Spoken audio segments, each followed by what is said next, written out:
বাউলরা দেখবেন বহু কথা বলে, তারা বলে যে কোরআনে কোথায় আছে যে গান হারাম। অনেক রকম প্রশ্ন তাদের থাকে, আমাদের মুখে তারা ছুড়ে দেয়। আমরা আলেমরা উত্তর দিতে পারলেও সাধারণ মানুষ তাদের কাছে একটা ভ্যাবাচ্যাকা অবস্থা পড়ে যায়। তো কোরআনে আল্লাহ তাআলা তো একদম স্পষ্ট বলেই দিয়েছে। আমরা যদি কোরআন খুলে দেখি যে কোরআনে সূরা লুকমানের নাম্বার আয়াতে আল্লাহ তাআলা একেবারে স্পষ্ট বলছেন, মিনান নাসি মান ইয়াশতারি লাহওয়াল হাদিস লিয়ুদিল্লা আন সাবিলিল্লাহি বিগাইরি ইলমিন ওয়া ইয়াত্তাখিযাহা হুজুয়া উলাইকা লাহুম আযাবুন মুহিন। যে ওয়া মিনান নাসি মান ইয়াশতারি লাহওয়াল হাদিস, মানুষের মধ্যে কিছু মানুষ এমন আছে মান ইয়াশতারি লাহওয়াল হাদিস, অনর্থক কথাবার্তা ক্রয় করে বেড়ায়। কেন ক্রয় করে?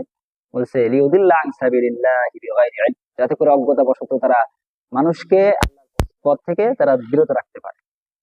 এই কারণে তারা এগুলো ক্রয় করে বেড়ায়। মানে অনর্থক কথাবার্তা। অনর্থক কথাবার্তা আসলে কিনা যায় না। অনর্থক কিছু আওয়াজ, ভঙ্গিমা, কিছু চাল চলন এগুলো ক্রয় করা যায়। এবং ওয়াত্তাখিযাহা হুজুয়া, আল্লাহর রাস্তাকে তারা ঠাট্টা করে।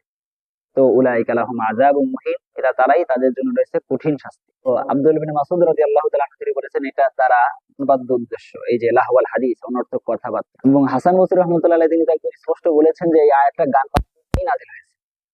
এই আয়াতের উদ্দেশ্য এটা যে গান বাদ্য হারাম।